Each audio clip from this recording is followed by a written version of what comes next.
Shalom, shalom, graça e paz, povo de Deus, que a bênção do Senhor esteja sobre a sua vida, que o Espírito Santo do Senhor possa falar poderosamente ao seu coração. Nunca se esqueça que você é amado do Pai e que a bondade de Deus e a misericórdia do Senhor seguem você todos os dias da sua vida. Quero compartilhar uma palavra nesta hora com a seguinte reflexão: como os verdadeiros líderes agem em face da perseguição. O nosso texto básico, que você pode estar lendo, é Atos, capítulo 4, do verso 1 ao verso 22. Atos, capítulo 4, versículo 1 ao verso 22.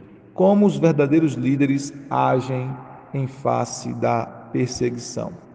Nós entendemos que quando nós nos dispomos a implantar o reino de Deus, a ser instrumentos do Senhor na implantação do reino de Deus e na propagação do Evangelho de Cristo, isso trará perseguição, isso trará oposição. O Senhor Jesus nunca nos deixou enganado quanto a isto. Jesus deixou bem claro que se nós quiséssemos viver piedosamente em Cristo, nós sofreríamos perseguição, nós sofreríamos oposição. Isso nós não temos que tomar como surpresa. É certo que o povo de Deus, é certo que aqueles que se dispõem a proclamar o Evangelho de Cristo, que se dispõem a implantar o reino de Deus, enfrentarão níveis de oposição. Quando você se dispõe a implantar o reino de Deus na sua casa, há um nível de oposição. Quando você se dispõe a ser instrumento de Deus para implantar o reino de Deus em seu bairro, em sua vizinhança, há um outro nível de oposição. Quando você se levanta em Deus para ser instrumento dele, para implantar o reino de Deus em sua cidade, em seu estado, em sua nação e nas nações da terra, são outros níveis de oposição, são outros níveis de perseguição. Isso é certo. Mas como é que nós lidamos com isso como líderes, como aqueles que foram chamados pelo Senhor para exercer os nossos dons, os nossos talentos e as nossas habilidades para a glória de Deus, para a edificação de pessoas e para a implantação do reino de Deus? A gente vai entender nesse texto de Atos, capítulo 4, essas lições preciosas. Primeiro, verdadeiros líderes sabem que a perseguição virá quando anunciarem o Evangelho de Jesus Cristo. Todas as vezes que você anuncia o Evangelho de Jesus Cristo, você tem que estar preparado para algum nível de perseguição e de oposição. A Bíblia nos fala nos versículos de 1 a 3, dizendo assim: falavam eles ainda ao povo quando sobrevieram os sacerdotes, o capitão do templo e os saduceus, ressentidos por ensinarem eles o povo e anunciarem em Jesus a ressurreição dentre os mortos. E os prenderam, recolhendo-os no cárcere até o dia seguinte, pois já era tarde. Eles foram presos, eles foram alvos de oposição, de perseguição aos apóstolos de Jesus, Pedro e João, simplesmente pelo fato de estarem pregando o Evangelho de Jesus Cristo, anunciando a ressurreição dentre os mortos por meio de Jesus Cristo, anunciando aquilo que o Senhor os ordenou que anunciasse: ide por todo mundo e pregai o Evangelho a toda criatura. E este realmente foi o crime que eles cometeram, o crime de pregar o Evangelho. E por conta disso eles foram presos, por conta disso eles foram alvos de oposição e de perseguição. Então, verdadeiros líderes sabem que isso é certo. Quando nós nos levantamos para proclamar o Evangelho de Jesus Cristo, quando nós nos levantamos para sermos instrumentos de Deus, para implantar o reino de Deus nas esferas em que o Senhor nos mandou implantar, nós seremos de algum tipo alvos de perseguição e de oposição. Nós não podemos tomar isso como surpresa, mas temos que entender que essa é uma realidade, né? Jesus disse que o mundo nos odiaria, porque antes de nos odiar, o mundo odeia a Jesus. A segunda verdade que nós vamos entender nesse texto é que verdadeiros líderes sabem que a mesma palavra do Evangelho que atrai perseguição dos que a rejeitam, também leva muitos outros a crerem e a serem salvos. No versículo 4, Atos 4:4, diz: muitos, porém, dos que ouviram a palavra a aceitaram, subindo o número dos que creram para quase 5.000. Oh, glória! Coisa extraordinária e poderosa.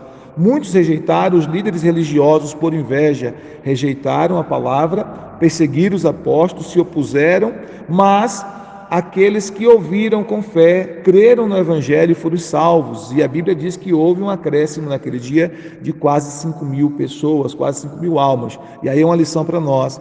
Nós não podemos deixar de fazer o que Deus nos mandou fazer por causa da oposição, por causa da perseguição. Nós não podemos permitir que esse espírito de intimidação entre no nosso coração. O diabo ele se levanta contra os servos de Deus, contra aqueles que estão imbuídos em fazer a obra do Senhor. Por quê?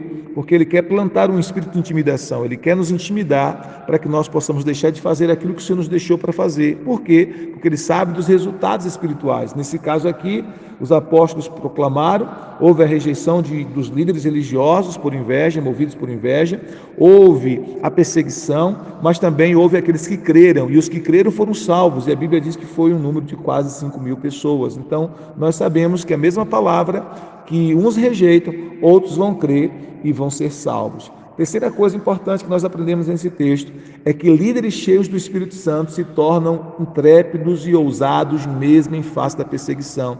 A gente vai ver dos versículos 5 até o versículo 22 que Pedro e João eles estavam cheios do Espírito Santo, e eles cheios do Espírito Santo, eles se tornaram ousados no Senhor, eles se tornaram intrépidos no Senhor, eles proclamaram com ousadia a palavra, mesmo em face da perseguição, mesmo em face dos líderes religiosos que quiseram calar a voz dos profetas, a voz dos servos de Deus, mas eles se levantaram porque eles foram cheios do Espírito Santo. E isso é muito interessante, porque quando a gente lê os evangelhos, a gente vai ver que Pedro negou Jesus por medo de ser preso com Jesus, medo de morrer com Cristo, né? Mas agora, cheio do Espírito Santo, esse mesmo Pedro cheio do Espírito Santo, ele se levanta com coragem, com ousadia, com poder, para testemunhar de Cristo, para testemunhar da ressurreição, para confrontar a perversidade daqueles líderes religiosos. Então a gente vai entender que nós, como líderes de Deus, como homens e mulheres de Deus, precisamos ser cheios do Espírito Santo, porque a coragem e a ousadia não vem de nós mesmos, é fruto do Espírito Santo em nós, é o agir do Espírito Santo em nós.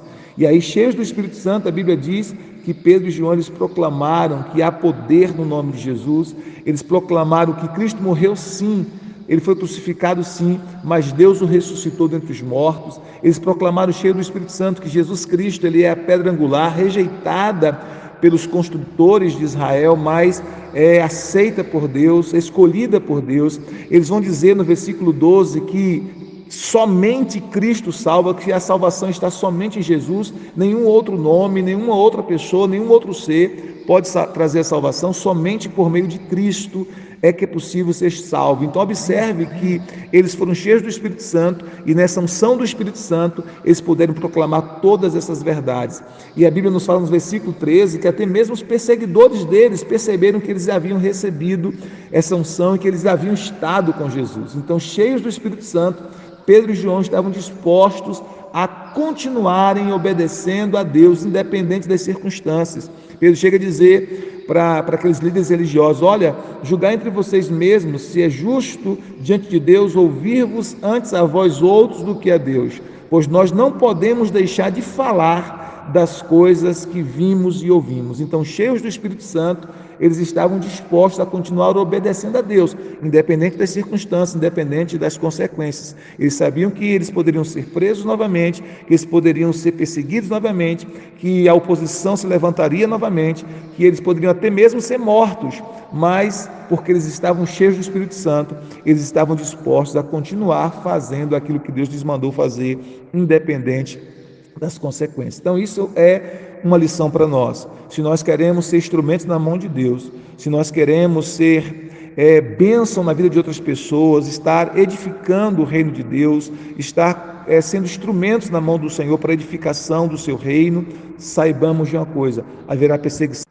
Haverá batalhas, haverá lutas, haverá perseguição, mas a vitória estará garantida pelo Senhor Jesus Cristo. Então, não pare de fazer aquilo que Deus chamou você para fazer. Deus lhe deu dons, Deus lhe deu talentos, Deus lhe deu habilidades, Deus temperou você com muitos dons, habilidades e talentos, para que você seja instrumento dele na implantação do reino, para que você possa ser abençoado e abençoador abençoadora de outras pessoas. Então, mesmo que haja perseguição e oposição, se levante em Deus, ore ao Senhor, se revista do Espírito Santo e faça o que Deus mandou você fazer. Que Deus te abençoe. Shalom, shalom, graça e paz.